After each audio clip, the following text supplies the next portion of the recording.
काहो करे जा। का हो? अरे कई दिन से हम तोहार इंतजार करत हई। आ कहाँ रहत हो तू ये समय? अरे का करी, हमार कंडीशन ये घड़ी ठीक नहीं खे लगता। अरे का हो गई हो? अरे हम का बताई, हमार तबीयत आजकल ठीक नहीं खे रहता हो। अच्छा तब तोहार तबीयत खराब हो गई। खूब बहाना बनावत रू। सुना बतावा। ऐसे ना हमसे कटावा तू कन्नी, लागेला तीर कर जवा में हन्नी।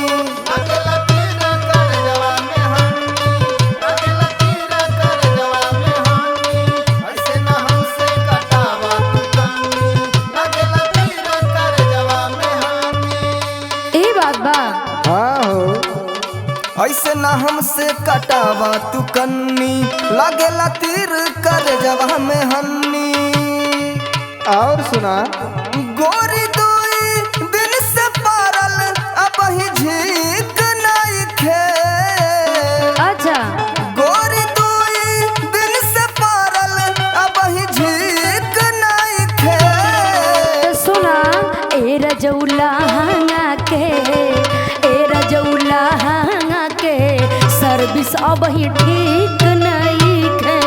ए रजौला हांगा के सर्विस अब ही ठीक नहीं खे।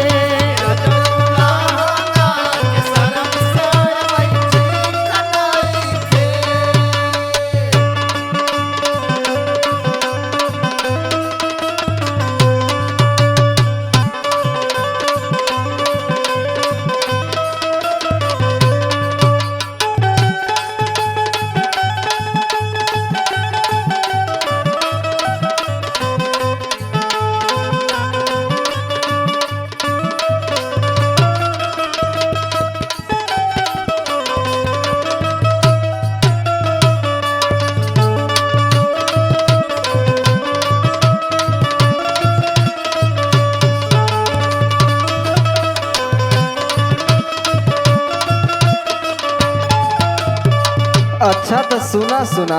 बतावा। अरे तो हम कई दिन से आगे स्कूले के गेटे पे तोके अगोरी ला। आ तोहार पता ना कि तू कहाँ रहत हो। अरे तनी हमरा हो समस्या के समझे के कोशिश कराए। घड़ी देखत बड़ा हमार हालत ठीक नहीं के बा, हमके तनी आराम करे दा। अरे तो कम से कम स्कूलवा तो तुम्हें आवे के चाहिए। आ तोके ये पता ना है कि तोरो क्यों इंतजार करत है। तू ही बतावा।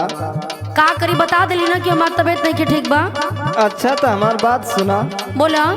कई दिन से आवत नहीं खे बाड़ू तू कॉलेज हो।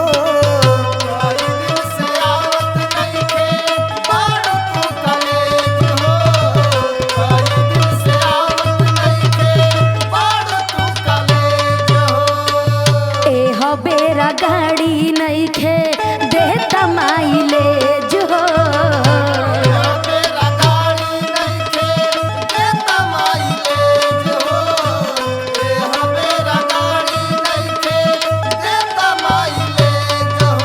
अरे तो सुना सुना। बतावा। अब लगलू ढेर का झूठ साच बहाना बनावे। हमरे बारे में तो कुछ सोचता ना हो। अरे हम का बताई, तनी हमरो बात समझल करा। सुना बोला। कई दिन से आवत नहीं खे बाड़ू तू कॉलेज हो। सुना, ए हबेरा गाड़ी नहीं खे देता माइलेज हो। अच्छा अच्छा ऐसे तरसावल गोरी नीक नहीं खे। ऐसे तरसावल गोरी नीक नहीं खे। ए रजौला हांगा के, ए रजौला हांगा के, ए रजौला हांगा के सर्विस अब ही ठीक नहीं खे।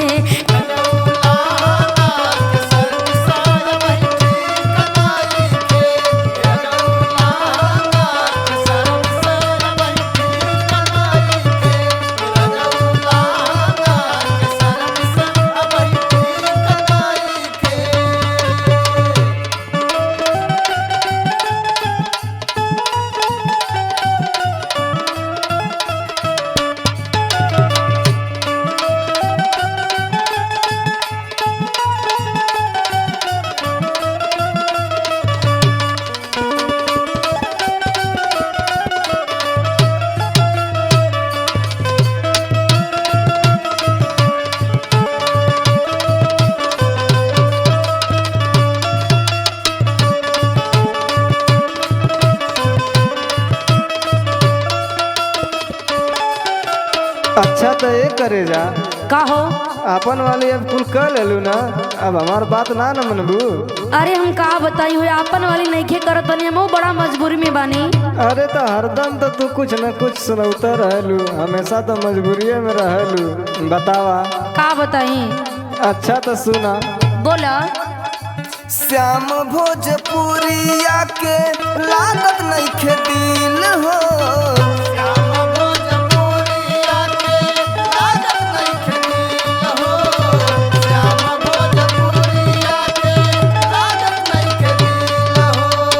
संजू प्रजापति हमके होत बाटे फील हो।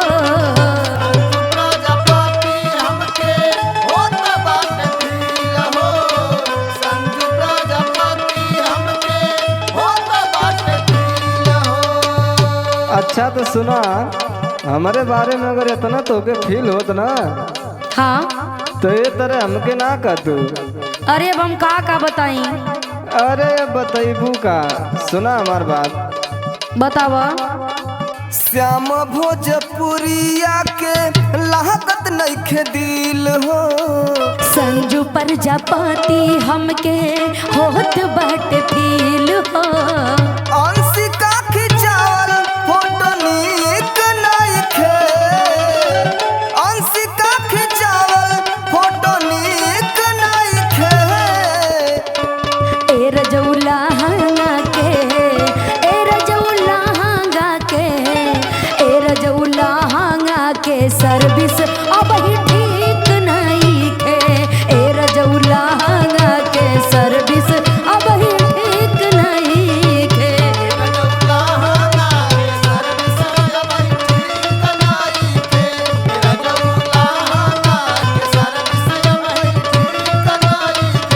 ए गोरी दुई दिन से पहरल अब ही झीक नइखे। ए रजौला हंगा के सर्विस अब ही ठीक नहीं खे। ए गोरी दुई दिन से पहरल अब ही झीक नइखे। ए रजौला हंगा के सर्विस अब ही ठीक नहीं खे। का बताई, मजबूरी में बानी ना।